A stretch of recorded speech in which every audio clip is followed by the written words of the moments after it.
Om Swastiastu pemirsa Bali TV, dimanapun Anda berada, kembali saya Nyoman Winata, redaktur pelaksana harian Bali Pos, menjumpai Anda dalam Bali Pos Talk. Kali ini saya akan mewawancari Pak Wayan Wirke dari Divisi Penanganan Pelanggaran Data dan Informasi Bawaslu Bali. Berkaitan dengan apa ya? Berkaitan dengan maraknya baliho, kemudian akan ada penertiban dan lain sebagainya. Tentu ini menarik perhatian kita, ya terlepas dari kemarin ada insiden berkaitan kunjungan Pak Jokowi, kita tidak membicarakan itu, tapi secara keseluruhan. Karena menjelang kampanye tentu juga pasti akan banyak caleg-caleg yang akan memasang balihonya. Seperti apa ketentuannya? Kita akan banyak bertanya dengan Pak Wayan Wirke. Kita sapa dulu narasumber kita, Om Swastiastu, Pak Wayan. Om Swastiastu, Pak Win. Gimana kabar, sehat ya? Sementara sehat, harus semangat. Sekarang sedang sibuk-sibuknya nih ya. Iya. Karena tanggal 28 ya? November itu sudah mulai masa kampanye. Sudah mulai masa kampanye. Oke. Ya. Ini kan sebelum masa kampanye, bahkan sudah beberapa waktu yang lalu banyak dipasang baliho. Sebenarnya gimana sih ketentuan pemasangan baliho sebelum dan nanti pada saat kampanye ini, Pak Wayan? Iya, memang demikianlah subtahapan pemilu ini yang paling menjadi tahapan yang paling disukai oleh peserta pemilu ini adalah tahapan kampanye. Makanya mereka nggak sabaran ingin kampanye. Padahal regulasi sudah mengatur sedemikian rupa bahwa masa kampanye itu hanya 75 hari. Tapi karena tidak sabarnya mereka ingin buru-buru pasang alat peraga kampanye, ya sehingga masih ada yang terpasang di publik kan gitu. Ya. Namun kalau kita lihat regulasi, harusnya setelah mereka ditetapkan menjadi DCT, tidak serta-merta boleh melaksanakan kampanye. Harus menunggu dulu sampai tanggal 28 November. Namun faktanya di lapangan memang masih ada beberapa ornamen ya, baik itu dalam bentuk baliho, spanduk, mulung-mul, yang ternyata muatan konten itu masih ada konten-konten kampanye. Nah, ini yang masih menjadi fokus kami di pengawas pemilu untuk menghimbau secara langsung kepada peserta pemilu, baik itu partai politik, ya caleg-caleg dari parpol, kemudian dari calon perseorangan. Kami sudah himbau untuk segera diturunkan. Sudah kami lakukan, mudah-mudahan tidak lama lagi kota kita sudah bersih dari baliho-baliho yang ada unsur kampanye. Oke. Tapi kalau kita bicara sebelum penetapan DCT kan sudah banyak juga.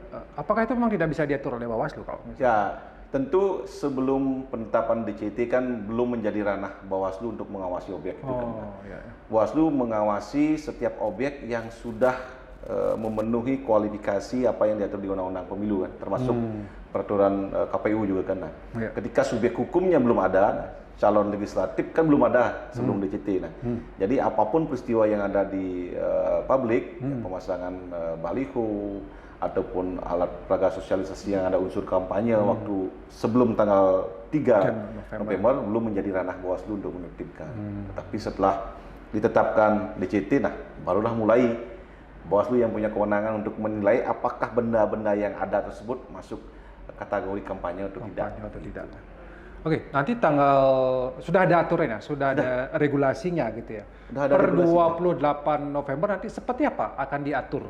Ya, nanti KPU di setiap tingkatan baik provinsi maupun kabupaten akan membuat zona pemasangan alat peraga kampanye. Nah, nanti KPU akan berkoordinasi dengan pemerintah daerah, ya, dalam hal ini kepala desa ya, untuk menentukan tempat-tempat yang akan dijadikan zona pemasangan alat peraga kampanye oleh KPU. Nanti akan diatur sedemikian rupa di mana boleh dipasang, ya, dan berapa jumlahnya. Nah, termasuk juga nanti pemasangan di lahan-lahan milik pribadi itu masih dimungkinkan sepanjang mendapatkan izin secara tertulis daripada pemilik lahan. Gitu. Oh gitu ya. Ya, itu nanti diatur sedemikian rupa agar, karena kan kita berpemilu ini baik dalam tahun kampanye kan tidak hansih berbicara hukum kan. Selain hukum ada estetika yang harus kita perhatikan kan. Hukum mengatur ini. Nah, kalau estetikanya tidak dapat, ya nggak pas juga kan. Nah, hukumnya masuk, estetikanya masuk juga kan. Asik kita kan melihat baliho yang banyak tapi dipasang di tempat yang benar dan dilihat juga enak kan, asik gitu. Jadi, tapi itu sudah diatur oleh KPU nanti zona-zonanya di mana saja dan tidak boleh di luar zona itu. Betul. Tentu pemasangan alat peraga kampanye di dalam zona yang ditetapkan oleh KPU. Namun boleh juga di luar zona, tetapi harus itu di tempat pribadi, tetapi harus ada izin. Harus ada izin dari pemilik lahan. Dan yang paling penting ini adalah APK yang akan dipasang nanti itu harus sudah disetujui oleh KPU desainnya. Oh gitu ya. Iya, karena kan mereka sebelum buat APK, partai politik atau caleg ya, diwakili oleh partai politiknya nanti atau calon DPD menyerahkan desain APK termasuk isinya. Karena kenapa? Karena di Undang-Undang Pemilu kan ada larangan-larangan kampanye.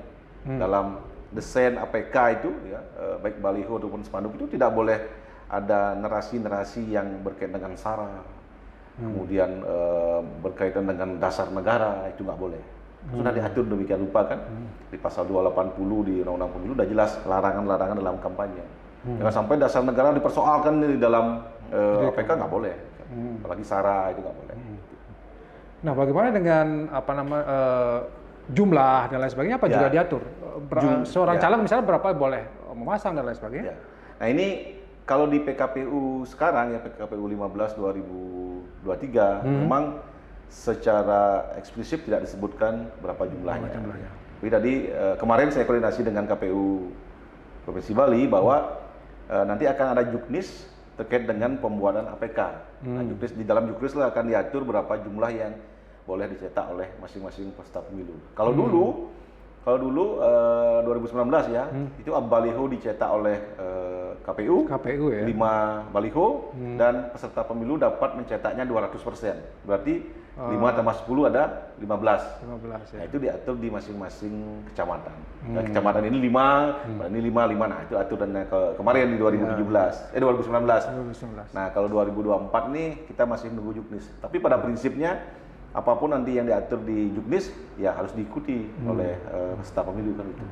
Ya, berarti sebenarnya kalau dengan demikian kampanye dengan baliho masih dibolehkan lah gitu ya. Ya, masih dibolehkan.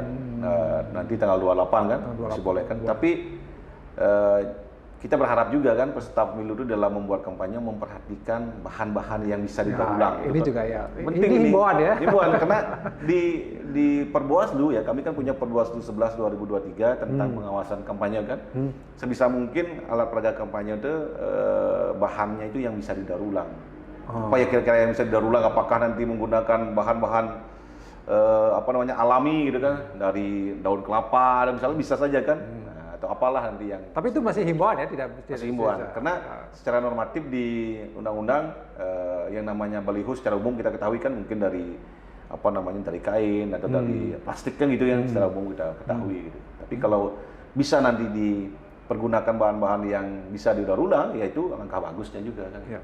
Oke, masalah baliho, masalah media sosial, kemudian juga di televisi, gimana aturannya? Sudah ada juga ya? Ya, tentu di Undang-Undang Pemilu dan di PKPU 15 2023 juga ada diatur. Kampanye di media sosial itu diatur boleh dilakukan dari tanggal 28 sampai dengan tanggal 10 Februari. Nah, nanti peserta pemilu itu mendaftarkan akunnya ke KPU. Oh ya? Ya, nanti masing-masing peserta pemilu itu diberikan 20 akun maksimal di setiap aplikasi. Satu platform misalnya Facebook 20 akunnya, TikTok 20 dan lain sebagainya 20. Nah, nanti itu yang dipergunakan untuk melakukan kegiatan kampanye di media sosial. Nah, kemudian untuk di media massa, nah ini beda pengaturannya. Nah, untuk di media massa itu boleh dilakukan ya pemasangan iklan kan media massa itu mulai tanggal 21 Januari. Januari baru boleh. Ya, Januari sampai dengan tanggal 10 Februari itu boleh dilakukan pemasangan iklan di media massa baik cetak maupun elektronik. Nah, ini kegiatan pemasangan iklan di media ini yang menjadi fokus pengawasan kami yang lebih ya selain yang tadi. Kenapa? Karena apabila ada pelanggaran-pelanggaran terhadap pemasangan iklan itu bisa berimplikasi ke pidana. Ya, jadi kami di beberapa kesempatan selalu mengimbau ke peserta pemilu, ke media juga kan, hati-hati di dalam membuat iklan kampanye. Iklan kampanye harus hati-hati, jangan sampai nanti belum masa kampanye di media massa sudah muncul.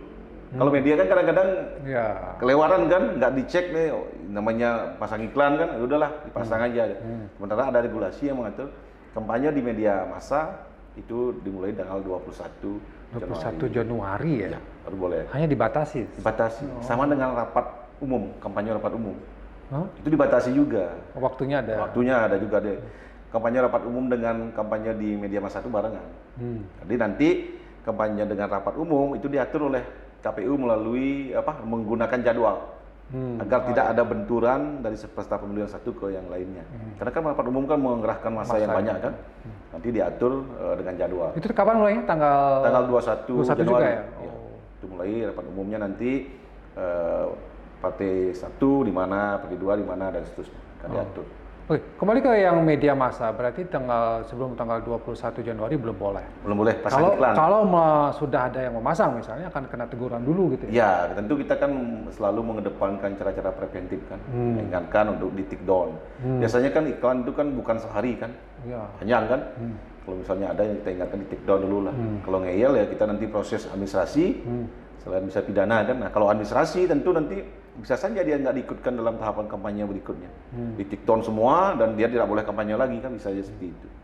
Oke, berarti yang bisa dipidana ya yang memasang iklan itu sama media juga bisa? Media nanti kalau atas Ada ini dengan kalau atas kesadaran, gitu, niat kan itu dengan kesengajaan itulah, dengan kesengajaan memberikan ruang kepada peserta pemilu untuk ini ya bisa aja kena kan. sudah ditegur, sudah diberikan peringatan ternyata masih bandel gitu misalnya. Bandel ya, berarti dengan sengaja dia kan. Kalau kelalaian itu kan masih bisa dimaafkan kan gitu. Kalau sudah kesengajaan ya konsekuensinya pasti pidana gitu. Tapi kayaknya agak susah nanti akan mengawasi di media sosial ya Pak Yani? Ya. Tapi sudah ada mekanisme juga bahwa ada tentu. Makanya media sosial itu yang didaftarkan ke KPU kan maksimal 20. 20 ya? Jadi fokus kita yang 20 itu nanti.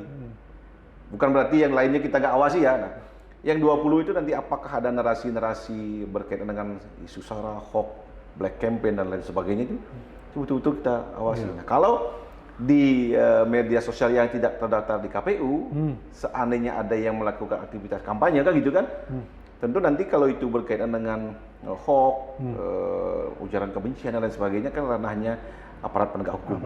Nah, nanti ke sana arahnya. Dan kalau memang sangat mengganggu nanti kita minta ke platform ya penyedia layanan untuk men-take down. Karena kan Bawaslu sudah ada MOU dengan platform kan dengan Facebook, dengan TikTok. Kalau ini ya tidak bagus buat masyarakat ya di take down. Turunkan. Kayaknya agak ramai juga ya karena caleg kemudian juga pilpres ya. Ya. Ini perlu ya. Nah, hanya saja hari ini kan calon presiden kan belum ada. Nah, nanti penetapan calon presiden dan wakil presiden ini dilakukan pada tanggal 13 November. Jadi hari ini belum ada pasangan calon. Nah, kalau masih ada yang yang pasang baliho, yang ada calon presiden gitu misalnya, tentu belum bisa menjadi objek pengawasan Bawaslu. Karena di sana belum ada calon. Jadi subjeknya belum ada gitu. Setelah tanggal 13 nanti kalau ada itu ya kita ingatkan, kita himbau agar ditertibkan, kita kasih waktu gitu kan. Ya nanti kalau nggak diindahkan ya kita koordinasi dengan Satpol PP untuk menertibkan. Tapi harapan kami biar peserta pemilu lah yang menertibkan sendiri kan dengan kesadaran sendiri menurunkan agar apa? Agar benda-benda yang diturunkan nanti bisa dipergunakan pada tanggal 28. Kan eman kan, pedalam kan kasihan kan ya, jadi diambil paksa kan oleh Satpol PP. Yang namanya barang banyak kan bisa saja tidak teratur kan penurunannya. Kalau diturunkan sendiri kan bisa disimpan dengan baik. Nanti tanggal 28 dipasang lagi. Lumayan loh biaya baliho itu. Paling nggak 300-an kan? Itu belum ongkos pasangnya kan gitu. Ingat tanggal 28 November. Ya, 28 November boleh kampanye. Pasang APK boleh. Rapat pertemuan terbatas boleh. Kemudian penyebar bahan kampanye juga boleh, mau belusukan juga boleh. Yang penting jangan ke tempat ibadah, tempat pendidikan, tempat pemerintah itu jangan. Gitu. Baik. Oke, sebagai closing statement dari Pak Wayan Wirker, silakan mungkin ke masyarakat, ke para peserta pemilu. Ya, baik. Terima kasih Pak Win. Jadi kawan-kawan semua, masyarakat pemilih ya tentu pertama kami ingin mengajak masyarakat pemilih ikut berpartisipasi sebagai pengawas partisipatif yang menyampaikan segala bentuk informasi dugaan pelanggaran pemilu ke Bawaslu terdekat.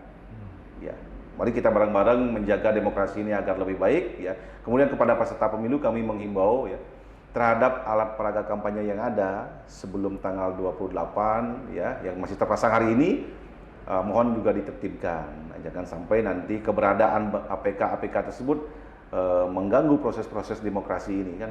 Kami juga tidak menginginkan menggunakan cara-cara represif kan. Kami tetap mengedepankan cara-cara preventif dan persuasif ya. Jadi kenapa kami meminta partai politik sendiri yang menurunkan ya, agar nanti benda-benda yang diturunkan itu masih bisa berdaya guna untuk dipasang pada tanggal 28 November nanti. Demikian, tetap kami mengawasi pemilu dan bersama rakyat kami juga ikut mengawasi pemilu. Jadi demokrasi ini akan lebih bagus apabila semua terlibat di dalam proses pengawasan pemilu. Baik, terima kasih Pak Wayan Wirke atas penjelasannya, dan demikian tadi wawancara saya dengan Pak Wayan Wirke, Divisi Penanganan Pelanggaran dan juga tentang data di Bawaslu Bali. Tentu himbauan ini sangat bermanfaat bagi kita untuk menuju demokrasi yang lebih baik lagi di masa yang akan datang. Saya tutup dengan Pramasati. Om Santi Santi Santi Om. Sampai jumpa. Terima kasih.